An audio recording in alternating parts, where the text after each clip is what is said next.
तेजस्वी यादव को मुख्यमंत्री बनने से तीनों नेता है जो उनको रोक सकते हैं और उन्हें मुख्यमंत्री की कुर्सी से काफ़ी दूर धकेल सकते हैं। सबसे पहला कौन है वह भी बताएंगे, लेकिन उससे पहले यह जान लीजिए कि काफ़ी फैक्टर है जो अब तेजस्वी यादव को मुख्यमंत्री की कुर्सी से दूर कर रहा है।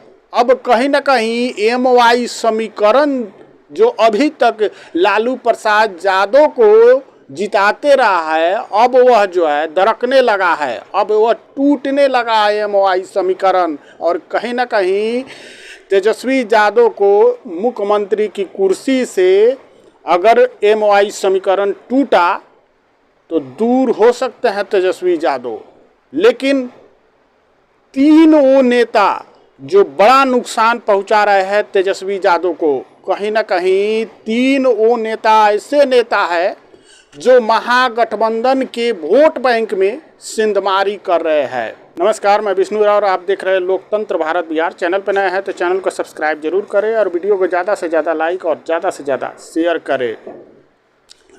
तेजस्वी यादव को मुख्यमंत्री बनने से तीनों नेता, तीनों चेहरे हैं जो उनको रोक सकते हैं। उनके विजय रथ को पूरी तरह से कमांड कर लिए हैं ये तीन नेता। कहीं ना कहीं तेजस्वी यादव के जीत में बड़ा फैक्टर का काम करेंगे। कहीं ना कहीं उनका MY समीकरण भी टूट रहा है। सबसे पहले नाम आता है उन्हीं के घर से तेज प्रताप यादव का। तेज प्रताप यादव झगड़ा होने के बाद, परिवार से निकाले जाने के बाद, राजद जो पार्टी है उससे निकाले जाने के बाद अब कहीं ना कहीं खुलकर विरोध करना चालू कर दिए है। तेज प्रताप यादव अब कहीं ना कहीं गले का कांटा बनते जा रहे हैं। तेज प्रताप यादव अब कहीं ना कहीं तेजस्वी यादव को सोचना जरूर पड़ेगा, क्योंकि तेज प्रताप यादव अब खुलकर विरोध करने लगे हैं। अभी SIR को लेकर राहुल गांधी जो यात्रा पर निकले हैं, तेजस्वी यादव यात्रा पर निकले हैं,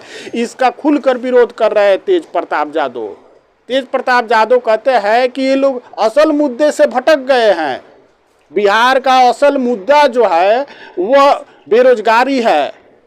बिहार का असल मुद्दा जो है वो यहाँ स्वास्थ्य है, यहाँ शिक्षा है, लेकिन इस मुद्दे को छोड़कर ये लोग जो है गलत मुद्दा लोगों के बीच भ्रम फैलाने का काम कर रहे हैं। कहीं ना कहीं तेज प्रताप यादव अब जिस प्रकार से बयान दे रहे हैं उससे महागठबंधन को ही नुकसान होगा।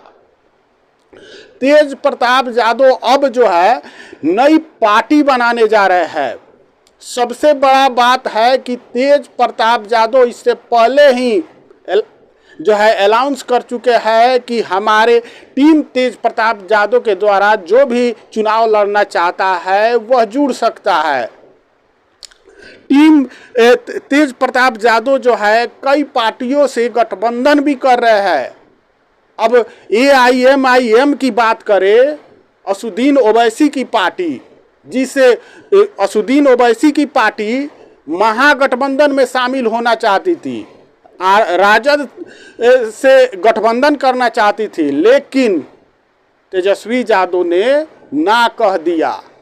अब तेजस्वी यादव के ना कहने के बाद में तेज प्रताप यादव ने कहा कि हम गठबंधन करेंगे और इसका जवाब भी आ गया है।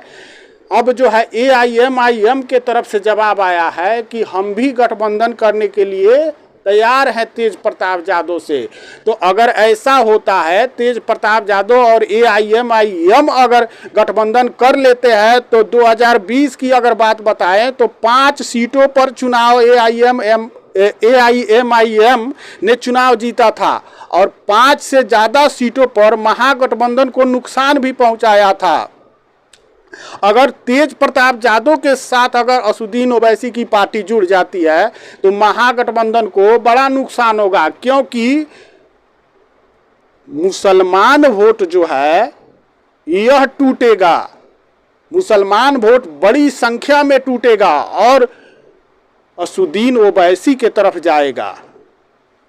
ऐसे में अगर मुसलमान वोट अगर टूटता है तो महागठबंधन को बड़ा नुकसान होगा, क्योंकि मुसलमान वोट कहा जाता है कि लालू प्रसाद यादव की जो MY समीकरण है उसमें शामिल है।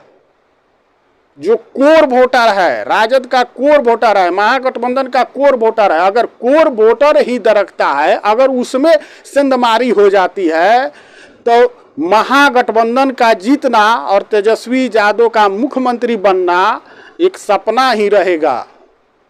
अब इसे इस प्रकार भी आप समझ सकते हैं कि कहा जाता है कि असुद्दीन ओवैसी की पार्टी बीजेपी की बी टीम है।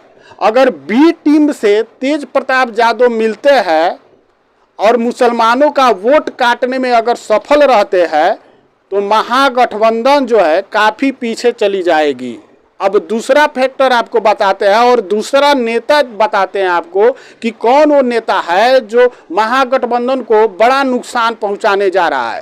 तो वह है प्रशांत किशोर। प्रशांत किशोर कहीं ना कहीं जिस प्रकार से मुसलमानों में पॉपुलर हो रहा है, जिस प्रकार से उनकी लोकप्रियता बढ़ रही है, कहा जा रहा है कि मुसलमानों का 10% वोट जो है अभी ही प्रशांत किशोर के तरफ जा चुका है। ऐसे में अगर असुद्दीन ओवैसी मुसलमानों का वोट काटते हैं, प्रशांत किशोर अगर उनका वोट काटते हैं, तो ऐसे में महागठबंधन के लिए कोई अच्छी खबर नहीं है। महागठबंधन जो है काफ़ी पीछे चली जाएगी।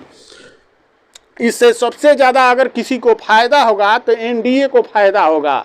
अगर तेज प्रताप यादव असुद्दीन ओवैसी से मिलते हैं, गठबंधन करते हैं, उसके बाद में प्रशांत किशोर अलग जो है मुसलमानों का वोट टूरने में लगे हुए हैं। प्रशांत किशोर जो है पलायन रोकने के नाम पर, बिहार से जातीय राजनीति खत्म करने के नाम पर वोट मांग रहे हैं। प्रशांत किशोर बोल रहे हैं कि हम अभी तक जो है बीजेपी और JDU जो है लालू प्रसाद यादव है, इनके नाम रखकर डरा कर ही अभी तक वोट लिया जाता रहा है। लेकिन इससे हटकर अब लोगों को एक नया विकल्प मिल रहा है और कहीं ना कहीं इसको लेकर देखा भी जा रहा है कि प्रशांत किशोर की जो सभाएं हो रही है उसमें मुसलमानों की संख्या बढ़ चढ़ कर मुसलमान आ रहे हैं। मुसलमानों की संख्या काफ़ी देखी जा रही है। ऐसे में यही लग रहा है कि अब क्या मुसलमानों को एक नया विकल्प मिल चुका है। क्या अब राजद को मुसलमान छोड़ने वाले हैं? पटना में भी अभी हाल में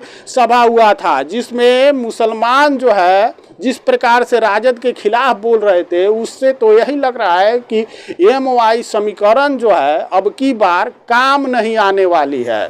तीसरा नेता की अगर बात करें, असुद्दीन ओवैसी, जिनकी हम चर्चा किए हैं। असुद्दीन ओवैसी मुसलमानों में उनकी पकड़ मानी जाती है। मुसलमान कहीं ना कहीं वो अपने धर्म के लिए जाने जाते हैं।